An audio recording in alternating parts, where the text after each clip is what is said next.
అందరికీ నమస్కారం. Welcome to our channel. Andhra Pradesh ప్రజల జీవనాడి పోలవరం.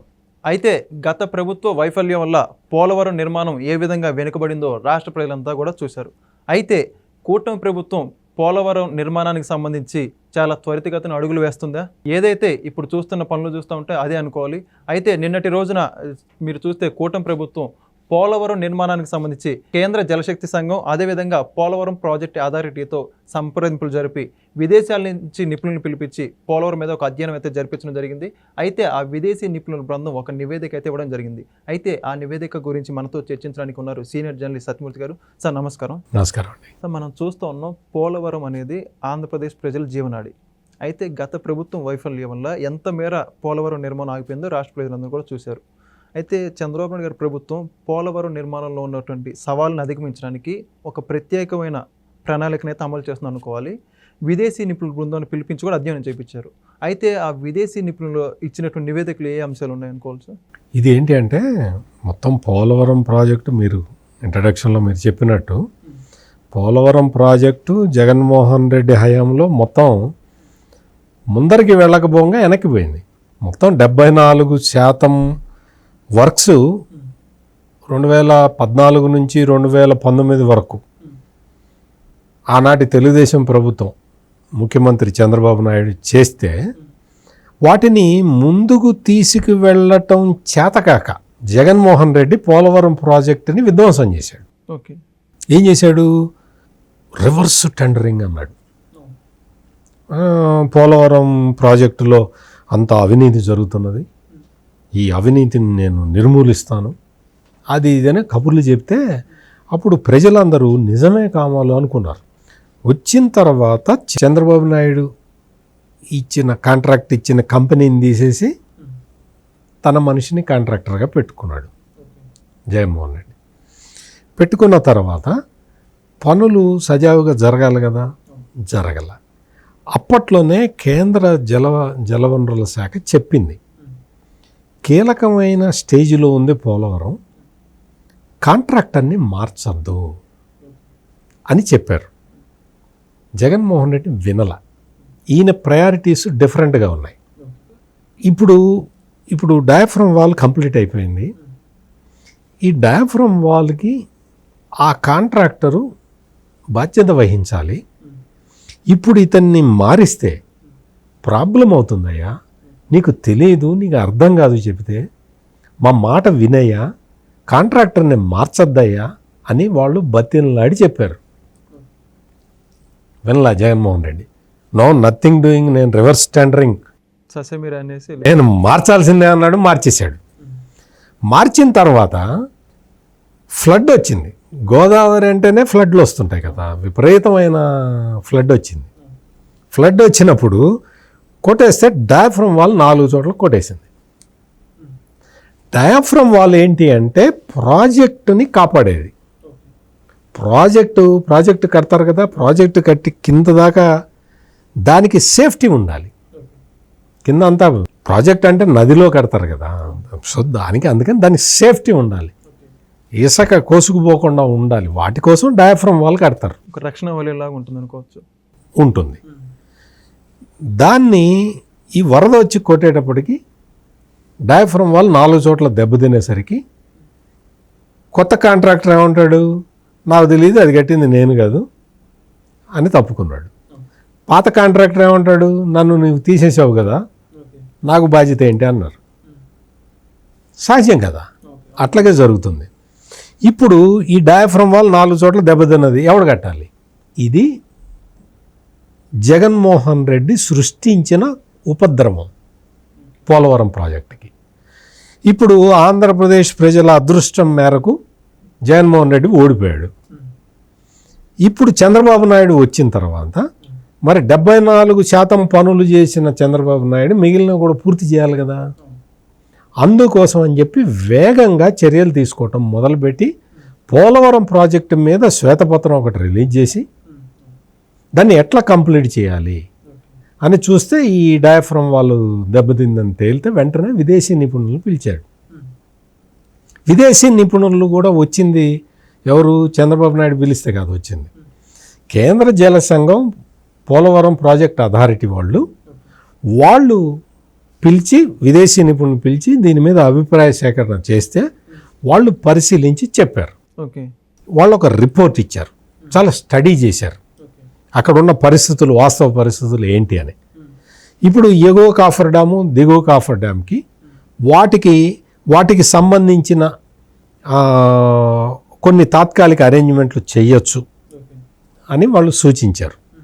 డయాఫ్రమ్ వాల్కి సంబంధించి వాళ్ళు కొన్ని సూచనలు చేశారు. డయాఫ్రమ్ వాల్ని కొత్తది కట్టాలంటే కూడా దీన్ని డిస్మాండిల్ చేయకుండా కట్టచ్చు అనే ఒక సిద్ధాంతాన్ని వాళ్ళు పెట్టారు.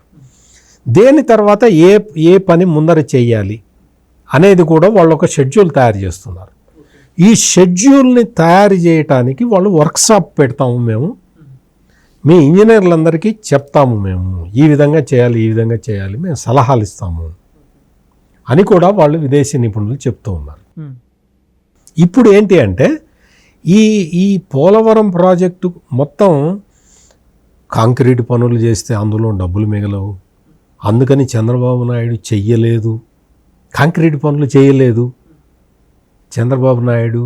అప్పట్లో గిన్నీస్ రికార్డు కూడా వచ్చినట్టుంది కదండి. ఎగ్జాక్ట్లీ అని జగన్మోహన్ రెడ్డి పచ్చి అబద్ధాలు మాట్లాడాడు. అసలు కాంక్రీట్ పనులు చేసిందే చంద్రబాబు నాయుడు.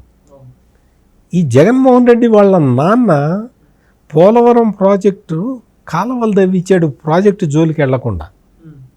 అంటే కాలువలు తవ్విస్తే డబ్బులు బాగా మిగులుతాయి కదా.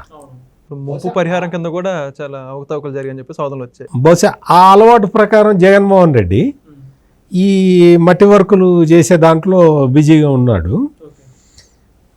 Chandrababu Naidu the highest concrete works చేయించి మొదటి క్రస్ట్ గేట్ను కూడా నిలబెట్టింది చంద్రబాబు నాయుడే. ఆ తర్వాత మిగిలిన క్రస్ట్ గేట్లని తయారు చేయించి అక్కడ పెడితే జగన్మోహన్ రెడ్డి ఫిట్ చేశాడు. అది కూడా అతను పోలేదు, అతనికి ఇష్టం లేదు కదా. పోలవరం ప్రాజెక్ట్ అంటేనే జగన్మోహన్ రెడ్డికి ఇష్టం లేదు. ఆ క్రష్ గేట్లన్నీ ఇప్పుడు చెప్తాడు, క్రష్ గేట్లన్నీ పెట్టింది నేనే అని చెప్తాడు. అందుకని ఇప్పుడు పోలవరం ప్రాజెక్టు ఇప్పుడు యుద్ధ ప్రాతిపదిక మీద టేకప్ చేశారు, ఆల్రెడీ చేశారు. కేంద్ర బడ్జెట్లో కూడా కేంద్ర ఆర్థిక శాఖ మంత్రి నిర్మలా సీతారామన్ చాలా స్పష్టంగా పోలవరం ప్రాజెక్టు గురించి చెప్పారు. కేంద్ర మంత్రివర్గ సంఘం ఏదైతే హైట్కి ఆమోదించిందో అంతే ఎత్తుకి కడతాము అని కూడా చెప్పటం అనేది ఆంధ్రప్రదేశ్ ప్రజల అదృష్టం. జగన్మోహన్ రెడ్డి ప్రాజెక్ట్ హైట్ను తగ్గించడానికి ప్రయత్నం చేశాడు. 31.7 మీటర్స్కి కుదించడానికి చాలా ప్రయత్నం చేశాడు.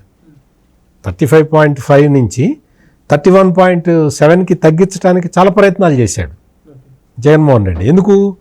పరిహారం తగ్గుతుందని. రైతులకు ఇవ్వాల్సిన పరిహారం, ముంపు గ్రామాలకు ఇవ్వాల్సిన పరిహారం తగ్గించాలి. అప్పుడు కేంద్రం ఏదో మెలిక పెడితే అది తగ్గించడానికి ప్రయత్నం చేశాడు.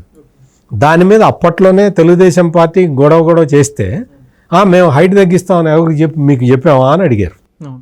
ఇప్పుడు ఏదైతే హైట్కి కేంద్ర మంత్రివర్గం అంగీకరించిందో, ఆమోదించిందో అదే హైట్కి పోలవరాన్ని కట్టడానికి మేము ఇప్పటికీ సర్వసన్నద్ధంగా ఉన్నాము అని కేంద్ర ఆర్థిక మంత్రి చాలా చాలా స్పష్టంగా చెప్పటం అనేది ఆంధ్రప్రదేశ్ ప్రజలకి ఒక మంచి వార్త.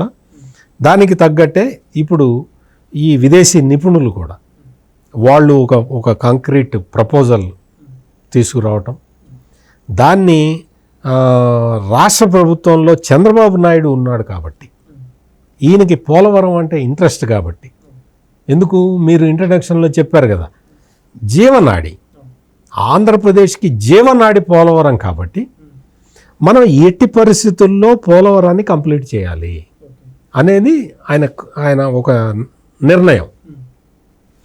అందుకు అనుగుణంగానే చంద్రబాబు నాయుడు అధికారం చేపట్టిన రోజు నుంచే పోలవరం మీద కాన్సన్ట్రేట్ చేసి ముందరికి వెళ్తున్నాడు. ఆయన టాప్ ప్రాజెక్ట్స్ రెండే, అమరావతి డెవలప్మెంట్, పోలవరం కన్స్ట్రక్షన్. సోమవారం పోలవరం అనే కార్యక్రమం పెట్టుకుని కూడా ఎన్నోసార్లు పర్యటించడం జరిగింది. ఇప్పుడు కూడా చాలా చాలా ఇది చేసి ప్రజల్ని తీసుకెళ్ళి చూపిస్తే అసలు బస్సులు కూడా ఏర్పాటు చేసి ప్రతి ఊరి నుంచి కూడా తీసుకెళ్ళిన పరిస్థితి. జగన్మోహన్ రెడ్డి ఏంటంటే ఎవరైనా వెళ్ళి చూస్తామంటే ఆపాడు, చంద్రబాబు నాయుడు చూపించాడు, బస్సులను పెట్టి పంపించాడు. నానుడు కూడా ఉందండి అప్పట్లో, ఆంధ్రప్రదేశ్ ప్రజలుగా ఎవరైనా బాహుబలి, పోలవరం ఈ రెండు తప్పక చూడాల్సిన అని చెప్పేసి తీసుకెళ్ళిన పరిస్థితి అప్పట్లో. అటువంటి స్థితి నుంచి మనం జగన్మోహన్ రెడ్డి ఎంత అడ్డుపడి పోలవరాన్ని ఆపేసిన, డయాఫ్రమ్ వాల్ని దెబ్బతీసిన, ఇప్పుడు మళ్ళీ పోలవరం కన్స్ట్రక్షన్ ఊపందుకున్నది, పూర్వవైభవం వచ్చింది అనుకోవాలి, పూర్వవైభవం వస్తున్నది. ఇప్పుడు ఏంటి అంటే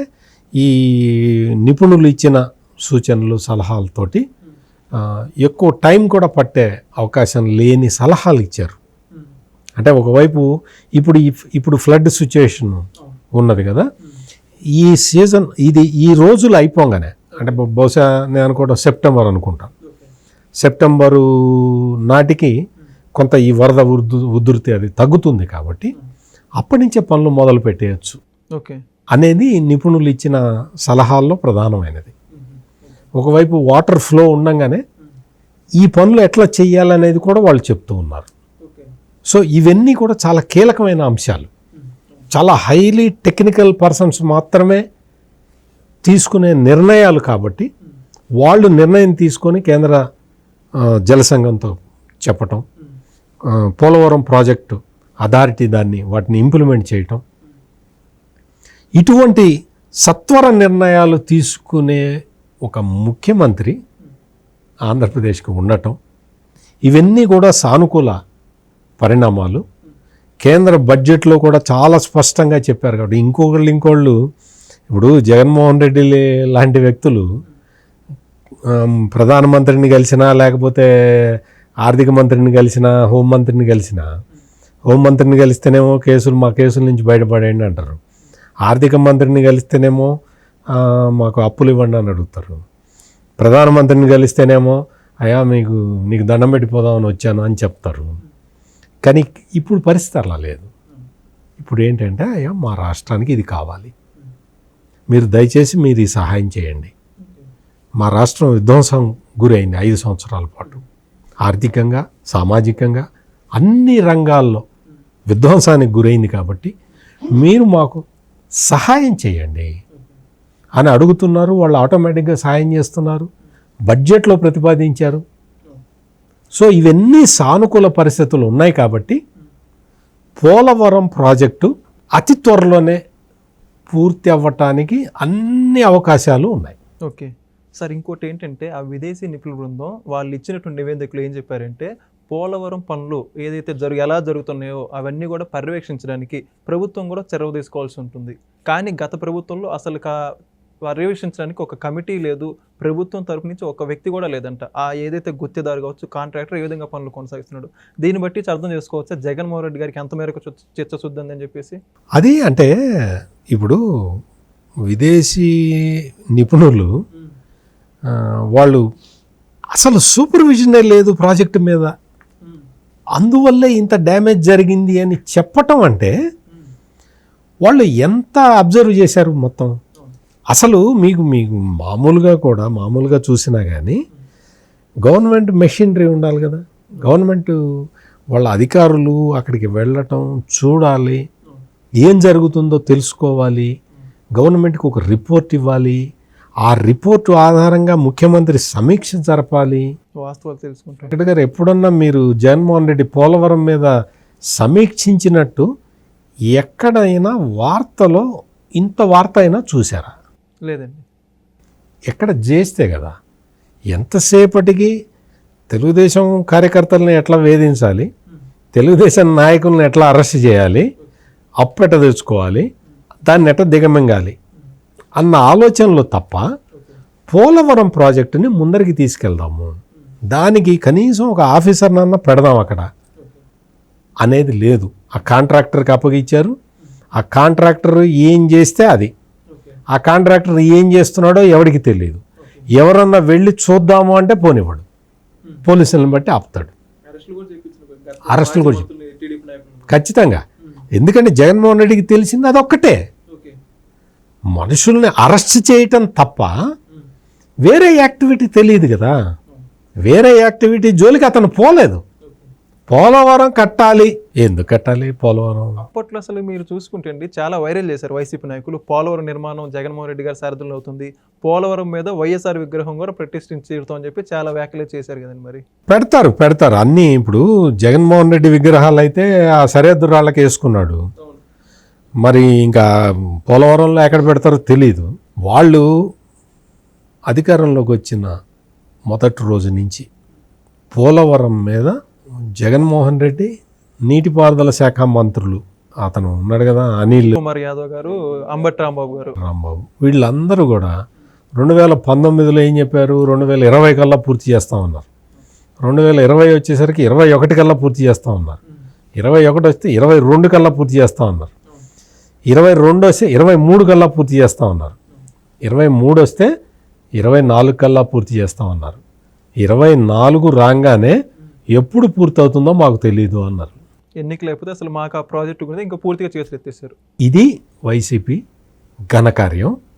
ఇప్పుడు పోలవరం ఎప్పుడు పూర్తవుతుంది? ఉండు, నువ్వు చేసిన డ్యామేజ్ని ముందర కంట్రోల్ చేయని, కంట్రోల్ చేసిన తర్వాత నీకు డేట్ చెప్తారు.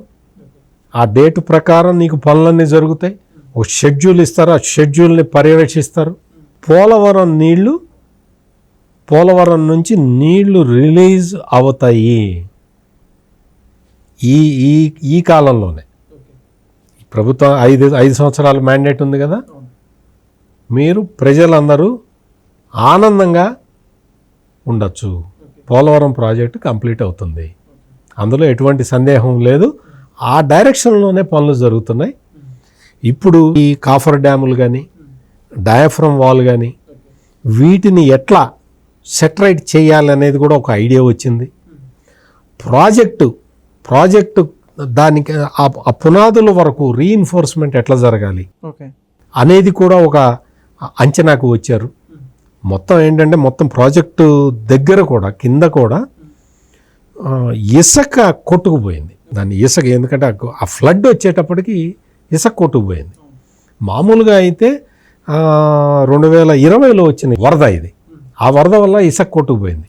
దాన్ని ఇప్పుడు ఇసుకతోటి ఫిల్ చేయాలి. అందులో కొన్ని కెమికల్స్ అవి ఉంటాయి, వాటిని పెట్టి రీఇన్ఫోర్స్మెంట్ చేయాలి. దానికి కొంత సమయం పడుతుంది.